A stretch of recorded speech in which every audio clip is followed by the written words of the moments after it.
In many ways, you are a product of your environment. And so, if you live in the same place for a long period of time, you'll build habits in that environment that don't stick elsewhere. So, for example, maybe you have, for my case, I have a water jug that I get water from.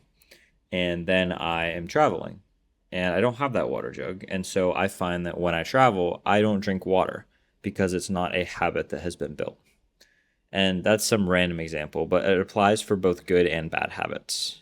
And so if you're living wherever you are right now and you have a gym that's a 2 minute walk away, maybe it's in your apartment complex, and you built the habit of going there.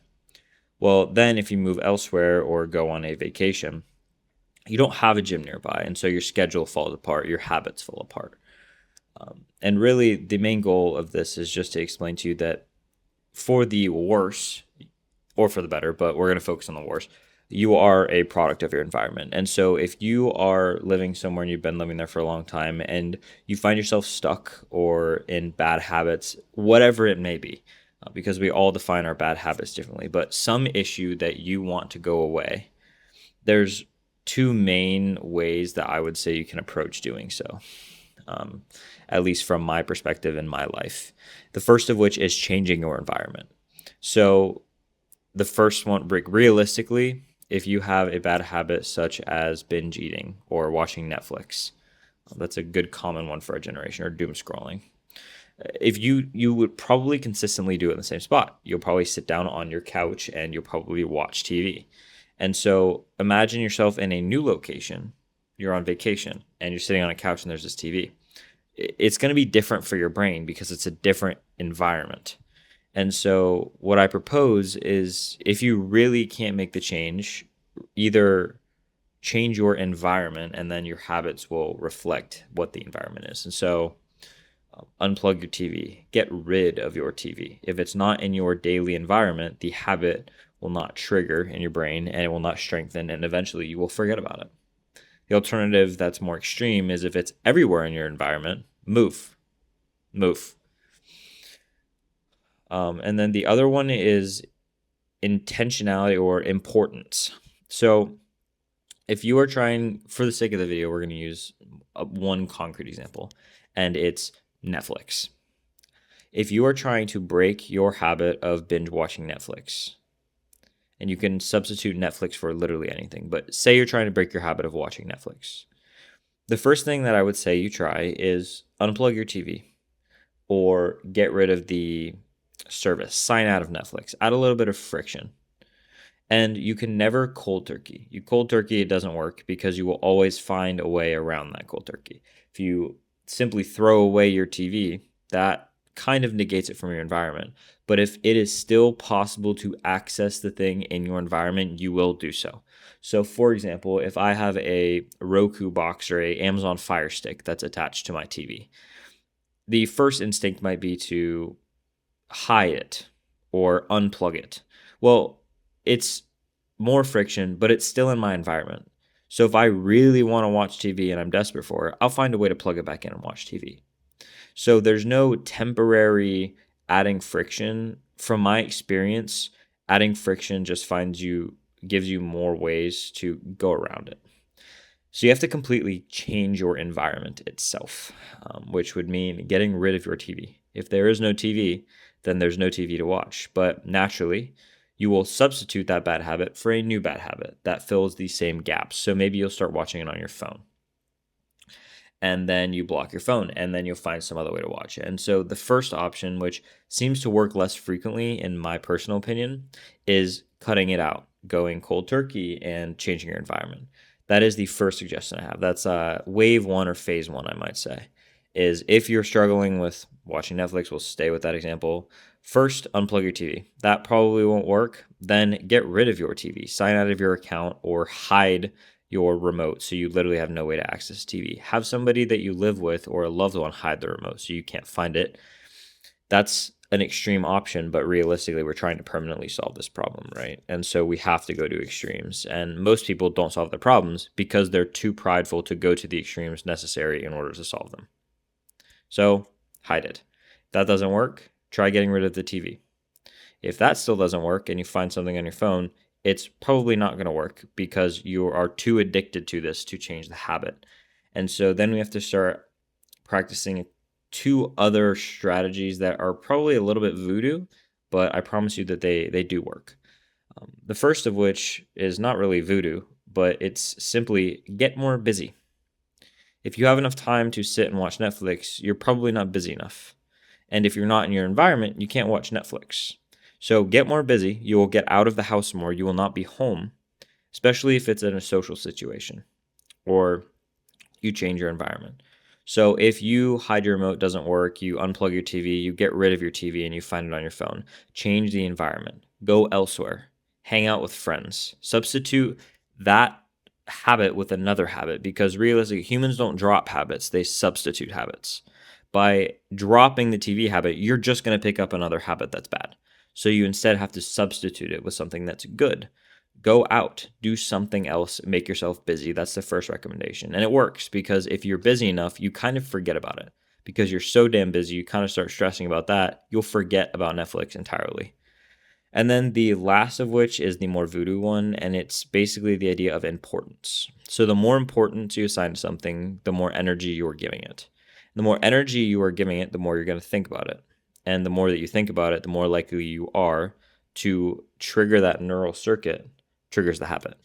So if I never think about watching TV or watching Netflix, then I'll just never watch Netflix because I can't take the action to go turn on the TV to watch it if I never think about it. And so then the question is okay, well, if I never think about it, how can I manipulate my thoughts so that I never think about it? And the first way you can go about doing that is reducing the importance that you place upon it. Things that are really important, we tend to think about pretty often. Things that are not important, you usually think about and forget really easily. You drop your keys on the ground or you trip. It happens and then you instantly forget about it. Anything in your life could be a sign of this. You open your car door, you close your car door. You don't think about these things because they're so unimportant to you, you don't even remember them. And so you don't keep thinking of them. The more important something is, the more emotion we assign to it, and the more emotion we assign to it, the more likely we are to continue thinking about it and recall it in the future. And so by reducing the amount of importance you place on the bad habit you're trying to break, in our case, Netflix, the less you will think about it and less you will do it. And so the first problem or the first mistake that people make, me, myself included, I say people as in like myself, but I know other people struggle with it too, is hating on yourself for doing so. So if you sit down and you're watching Netflix and you don't really, you know you shouldn't be doing so and you feel bad after, you're doing it all wrong because by feeling bad, you're attaching a bunch of emotion to it, which means that it's super important and you're probably going to be ruminating on it. And the more that you think about it and the fact that, oh, I watch Netflix, this is terrible, the more you're going to probably think about it again in the morning when you wake up. And whether it's good thoughts or bad thoughts, you're still thinking about it. The key is to drop it. If you watch Netflix, can't change it now, drop it. Learn to drop it. If you can do that, then you'll instantly notice a change. So there's never going to be a reality where you're perfect. So you're never going to watch it again. That's unrealistic. But what you can do is you can slowly over time learn to detach yourself from it. So instead of if you watch it and then getting upset at yourself and that pressure builds inside of your heart and the upsetness hits or the guilt, instead you just think, okay, and then move on. As if you tripped on the ground or you dropped your keys or you just opened and closed a door. Things that are so unimportant that you don't remember them. Treat it like that and detach yourself from the situation. You do this enough times, then slowly you will notice that you'll watch it less and less because you will remember it less and less. And so the key is to simply let the thought or the action pass you right by in one ear and out the other. And then eventually you'll stop thinking about it altogether and you'll break the habit. And so if you combine all of these, that's kind of, in my experience, the key is you first add friction. When you add friction, it makes it harder for you to do so. But in adding that friction, you will now crave that same dopamine hit that you would have gotten. And you have to replace that. We're only human. You have to. And so your options for replacing that are to get more busy or find a good habit that makes you feel the same way. So instead of watching TV, if you like running, go on a run. It hits the same little brain itch, so to speak, but it doesn't necessarily lead to, the guilt that you would have from sitting down and watching Netflix all the time. And once you have that in place and the substitution, if you're still trying to break the habit, while you are substituting it for another one, just reduce the importance of it. If you think about Netflix, let it pass you by and start thinking about something else. Don't ruminate on it. Don't feel good about it. Don't feel bad about it. Just notice the thought and let it pass you by, which I know sounds kind of complicated, but imagine it the exact same way as what I was saying earlier. You're walking up the stairs and you trip. Oh, I just tripped. And then you forget about it within 5 minutes. It just passes you by like an event. Or you open and close doors. All of these things you do involuntarily during the day. You don't even notice that they happened because they didn't put any importance on them. You were just an observer and they weren't important and you passed them by. That's what you need to treat your bad habits like, which is very hard to do and you have to train yourself over time. That's why I'm saying it's not a end all be all solution. But slowly over time, while you're replacing this bad habit with a new habit, you add friction to the bad habit. Once you have that friction in place, start to replace it with either a good habit or get out of the environment completely. So leave your house at the times that you would typically want to go watch TV. And then once you do that, you're still going to want to crave it at times. Maybe you won't because you're busy. Maybe you will. Who knows? But if you do start to crave it, learn to just pass the thought by. Let the thought go in one ear and out the other. Slowly over time, you'll find that the habit does fade. Randomly, it will probably come back, but now that you have the tools equipped to avoid the habit, you will easily be able to break it in the future because you've done so before. So that's all I have for you today. And if you guys are new here, I am actually logging every single day from $0 to $1 million net worth, and I have the link in the description.